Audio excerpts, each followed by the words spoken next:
1939, when World War II began in Europe, the United States Army was surprisingly small. It had only about 190,000 men and ranked around 17th or 18th in the world. Smaller than the armies of countries like Romania or even Portugal. Most of its equipment was outdated, still, from World War I. Many units still used horses to pull artillery at the same time. Nazi Germany was conquering. Europe, with lightning speed Japan, had been fighting in China for years. America looked completely unprepared for a global war. But beneath the surface, something very powerful was waiting. America possessed the largest industrial economy on the planet. It had vast resources of steel, oil, aluminum, and food. And most importantly, two great oceans protected its factories from enemy bombs.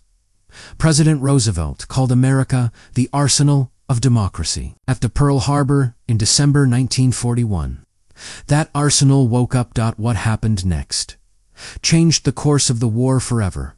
The real reason no one could easily defeat the U.S. Army was not just one thing. It was an entire, interconnected system. A system no other nation could match. Today, we will explore that system in detail. Stick with me till the end, because the final piece is often overlooked. In 1939, the U.S. Army was tiny.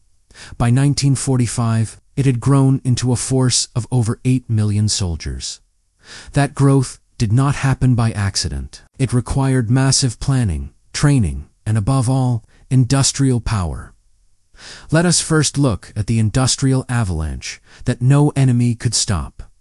In 1939, America produced fewer than 3,000 military aircraft per year.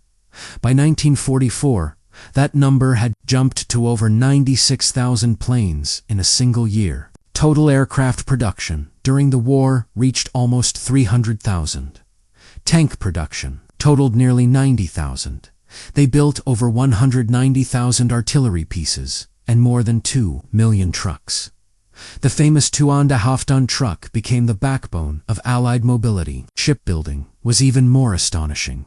America launched more merchant ships in 1 year than Japan.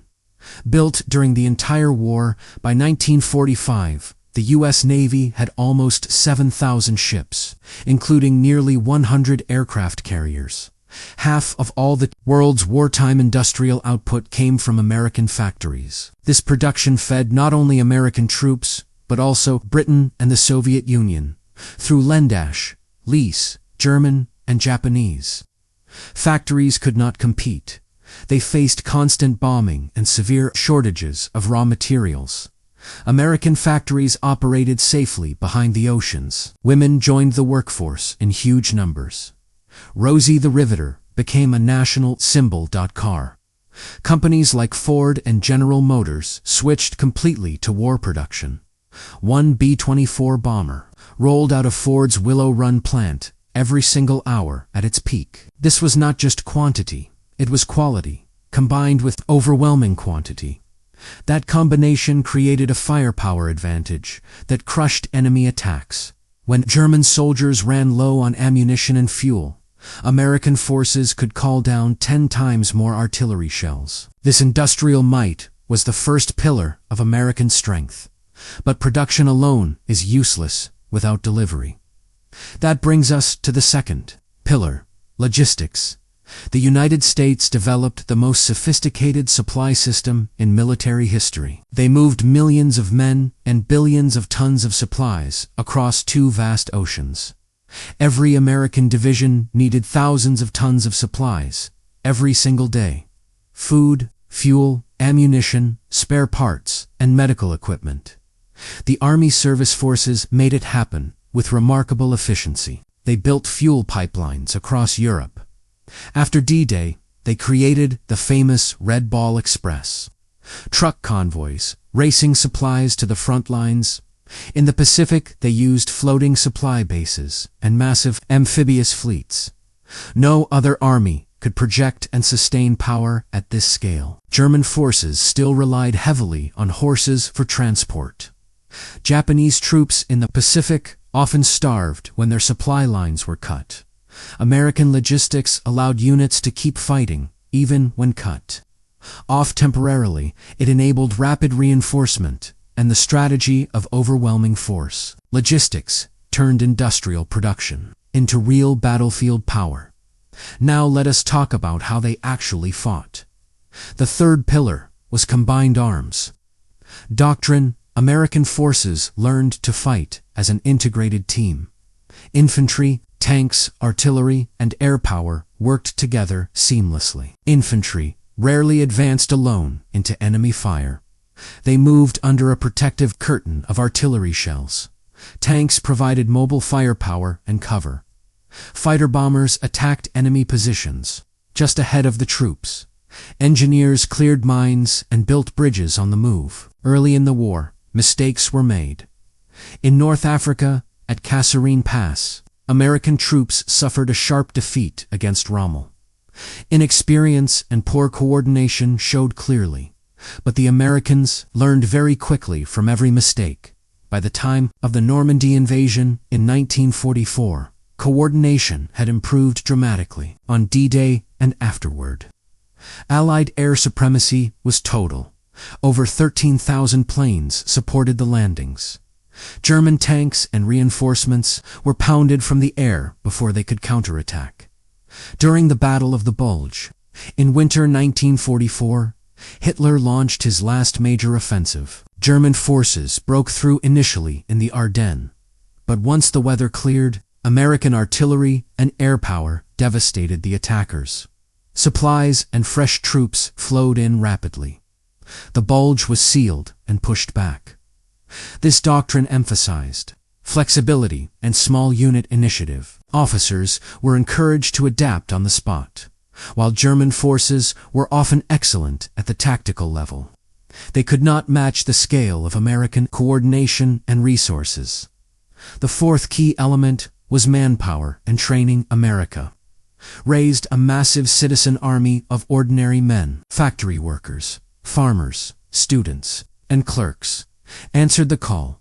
Training camps across the country drilled millions of soldiers. By 1943 and 1944, the quality of replacements had improved significantly.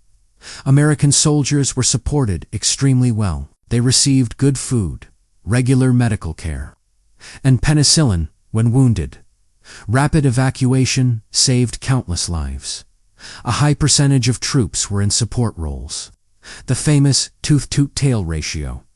This kept the fighting men effective for longer periods. Individually, German or Japanese soldiers were sometimes more experienced in close combat, but in a modern system war, the Americans brought overwhelming combined support.